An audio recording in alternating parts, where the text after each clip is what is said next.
Hello, hello, and welcome back to the newest episode of When It Rains, It Pours, the podcast. If you remember when I started this, I was like, every Tuesday. It happens, okay? It happens. I went to Mexico with Patron. I was busy. I was a working woman, okay? Okay. Today I'm going to be talking about some of my crazy, interesting Las Vegas stories because what happens in Vegas doesn't stay in Vegas. I want to share the experiences because they've been weird as fuck. And some of them have been really funny. It just kind of depends. Since the last episode, I got some new tattoos. I got an agave plant because I get them, for all the countries that I've been to. And I got a teacup for the UK. They're in that phase where they're kind of shedding. And then I got a chess piece just because I like chess. Yeah, low-key, they're shedding hella. I need to put Aquaphor on them. Also, shirt reveal, my little Dennis Rodman tee. I got this shirt in Thailand and we went to this market. It was like a crazy, like a vintage reselling. It was huge. I don't really know. But the woman selling it was like, oh, where are you from? I was like, oh, I'm from California. We were doing a little bartering moment and I got her down to a certain amount. I got the shirt and then she smacked my butt. So worth it, but really, really, really weird experience. All right, so let's start talking about Vegas. Let me pull up my little notes. So I've been to Vegas probably 4 or 5, 6, 7 times. I don't know, and I don't want to count right now.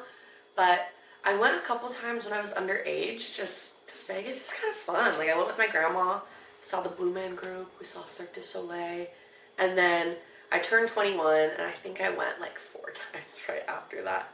So for work, I went for Bar and Restaurant Expo, Bar and Restaurant Week, and it's super cool. It's like a 2-day convention sort of thing, and this is my favorite story, and I don't feel like saving the best for last, so I'm just gonna share it now. I went with one of my clients. He's the best, love him, and there was a couple people that he kind of knew. There were girls somewhat like my age, and he was like, oh, we're gonna invite them to the dinner the day before, kind of like a networking team dinner at a really nice restaurant. And so then the next day, we do more of the convention and he and I decide that we're gonna get hot pot.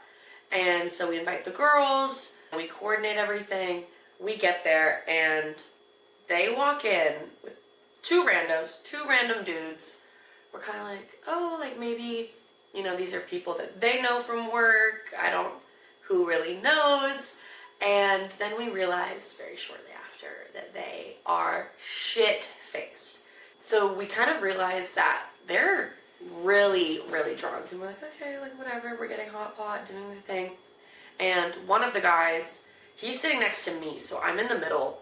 And he just he orders a bunch of food, like a beer, a drink, and then slumps down on the table, head down the table. We're eating, the other guy's kind of a dick, whatever. And then this guy gets up to go to the bathroom, locks himself in the bathroom, is like throwing up, refusing to leave. And the staff comes over to us and is like, hey, he needs to leave. And I'm feeling super uncomfortable. I'm sitting next to him. I was like, I'm not feeling safe. I don't like this. And so his friend was like, oh, he's gonna treat us to dinner. Like he and him. And I was like, okay, like whatever. He gets the guy to Venmo me money for dinner. And I was like, cool, like we'll put this on the tab. And then as this is happening, this is when the staff is like, he needs to leave. So I unlock his phone with his face and I call him an Uber. Because I was like, I don't feel comfortable near him. No one else feels safe. The restaurant staff feels uncomfortable. He's kind of making a scene. He locked himself in the bathroom. He's yelling, whatever. And then the night goes on. We go to Omnia, the nightclub, because Loud Luxury was playing and I love them. And then we go home. I think nothing of it. But in the morning, I get a text from one of the girls and she's like, hey, this guy, I'm going to leave his name out, is blowing up my phone, saying that you stole from him, like sending me the Venmo transaction, blah, blah, blah, blah, blah. This person has a Netflix show, for context. So I'm going to read the DM because I didn't steal from him. His friend was like, they're paying for dinner. His friend unlocks his phone to contribute for the food. And then I call him an Uber off his phone because I'm not paying you for an Uber to get home. It's not my fault. You can't handle your liquor. You're like 45 years old. So let me find this DM because I think it's kind of going to be fun to read. I haven't read Alright, so I get a DM in the morning. Return my money back on Venmo.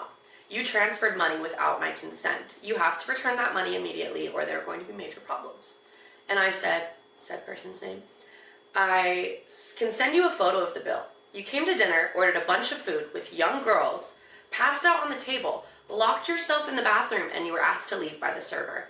I asked if you wanted an Uber home after you locked yourself in the bathroom, and you slurred yes.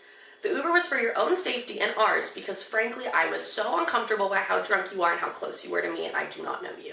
As for the dinner bill, the guy you came with did not pay and said you would cover his portion and I assumed this because I assumed you were friends. I will send you the receipt. Your friend did not pay. Food is not free. You are more than welcome to call the restaurant to get the server to confirm my story that you were blacked out, head on the table, and asked to leave. There were 5 other people at the table and your behavior was so inappropriate.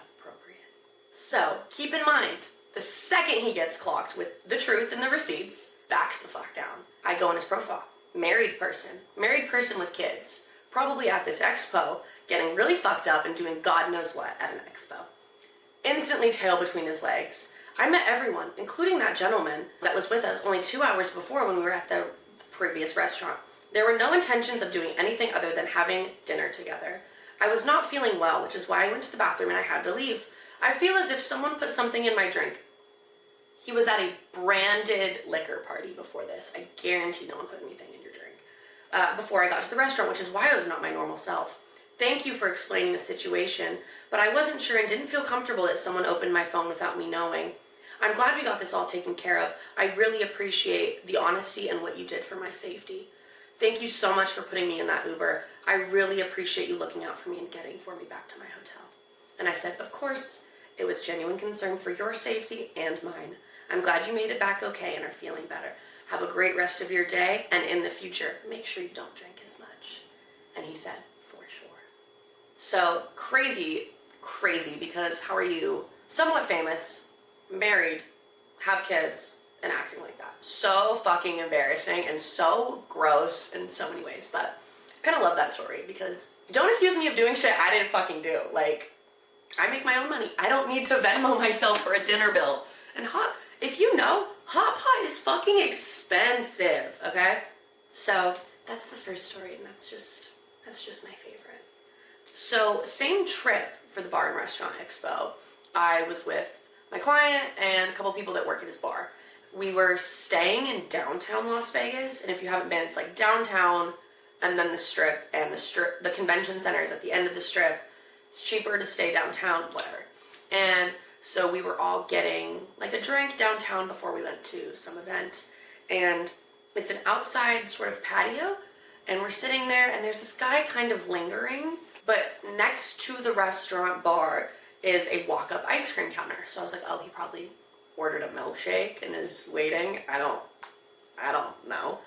And so I'm kind of catching him, and I really pride myself on being really aware of my surroundings. I don't really trust people, and I especially don't trust men. So I'm very aware of social situations for my safety and the people I'm with. So I'm kind of clocking him, and then all of a sudden, he reaches over, grabs her wallet, sprints. Like, because her purse was on the table with her phone, or no, her wallet was on the table with her phone, and my phone. I was just sitting across so he wasn't able to grab it. Starts hauling ass down the road, and someone kind of notices, and they're like, what the heck? What happened? And I'm like, he just stole her wallet. And people are like kind of running after him, and honestly really impressed in the camaraderie. Like, there were people that were working at the other businesses, and they were really helpful, which is super nice, and we did a couple laps, couldn't find it. And this girl was a bartender, so she had all of her tips in her wallet, and it was like $500 cash. Could have covered the hot pot. Everyone was saying, like, I bet he, took the cash and threw the wallet. I feel like that's pretty common. And the problem was we flew to Vegas, so she didn't have her ID. So the whole thing, when she left, she had to go really early. And apparently, TSA has, like, all of your information. So if you don't have your wallet or your ID, at least for domestic flights, she said she went and they were like, where'd you go to high school? What was your middle school mascot? And then she was able to get on the plane. But that really sucked. So that was in March, and then in April, this was my senior year of college, so my roommates and I decided we're gonna go to Vegas. We're gonna have a a little girls trip. And so we go, and Vegas, I'm trying to think of how to say this. If you are a younger, pretty girl in Vegas, things don't really cost that much money. You find a promoter, and you get to go to a table, and you get free drinks, and I think I like Las Vegas so much because I don't like spending money. And yeah, so me and my friends, you know, we find a couple promoters, whatever. We get to go to a beach club and we get to do this. Also, pro tip, if you're going to Las Vegas, regardless of if you are a guy, a girl, whatever, message a promoter to get on a guest list. So to go to the clubs, you usually have to pay like a cover, you have to buy a ticket, and promoters can get you on the guest list for free, and that way you don't have to pay the entry fee. If they meet some kind of quota with the club, that's how they make money. I don't really know.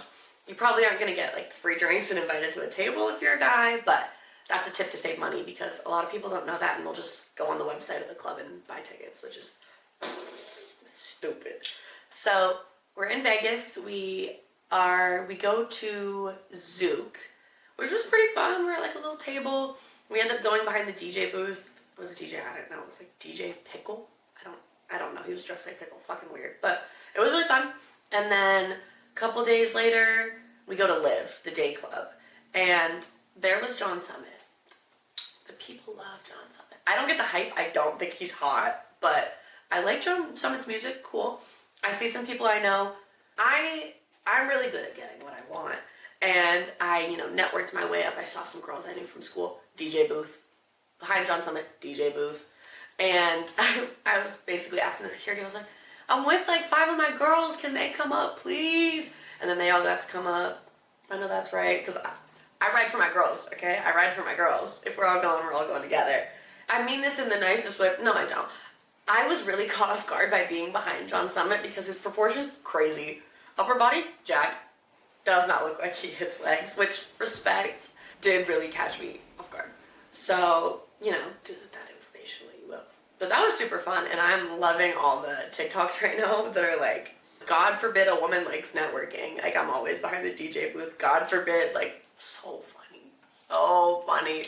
And I made a TikTok that was like, I'm actually not going to include that. Never mind. And so, when we were leaving John Summit, we obviously Ubered, and I was pretty drunk. And our hotel we stayed at, for this trip, we stayed at the Paris Hotel. I think we stayed at Planet Hollywood. We stayed at Planet Hollywood, and Planet Hollywood is attached to a Chick-fil-A. And me and my roomies, we love a Chick-fil-A, loved a Chick-fil-A. And I was in charge of calling the Uber. I don't know why, but I called the Uber, and I was like, I'm just going to put in the Chick-fil-A because we want to be dropped off on the side of the building where that's at because we want to get food. I accidentally called the Uber to a Chick-fil-A in Henderson, which is the town outside of Vegas. Our Uber driver, he was really nice. I gave him a good tip. Well, he wasn't really nice. I gave him a tip. He flipped around and took us to the right location. But right when we get into this Uber, keep in mind, this was a long Uber ride because of my mistake. Right when we get into the Uber, one of my friends goes, ugh, I can't wait to tell the bitches about this story. Like, I can't wait. Says the bitches. And then she goes, the bitches being my mom and my sister, obviously. And our Uber driver, turns around. We're in an Escalade because there's a bunch of us. And is like, how dare you? That is so disrespectful. I'm a pastor. If I found out my daughter was speaking that way about her mother or her siblings, I would disown them. And he's scolding her. And then keep in mind, I'm calling the Uber the wrong location. And I'm in the front seat because I get motion sick. So I was like, I'm going to volunteer to be in the front. No one wants to be in the front, whatever. And I'm trying to cool him down. I'm a networker, okay? So I was like, I see here, you served in the military, San Diego's, and talked him down. Because also, I'm not trying to get my Uber rating ruined. And the only times, I think I have a 4.9, but the only times it's really gone down is when I call Ubers for other people. And then I'll be like, I'm so sorry, please don't lower my rating, I'll give you a good tip. So that was the spring break trip, and that was very fun. Prior to that, I think prior to all of this, I went to, when we were young, the Warped Tour Pop Punk Music Festival, and that was really good. I love that music festival. I'm going to go again this year. I did not bring in alcohol, and it was super fun. Stayed at a hotel downtown, and so maybe this was after the Bar Restaurant Expo. I don't know. Doesn't matter. Stayed at a hotel downtown to save money. The venue was right across from Circus Circus. So I think this year I'm going to stay at Circus Circus because screw it. So now we're going to, work our way up to the most recent time I was in Las Vegas. So when you go online, you can find, like if you just look up on TikTok, on Instagram, Vegas promoter, you can find a bunch of different people. They all are kind of like content creators, which love. I messaged the one that we used for spring break, and then I found another one.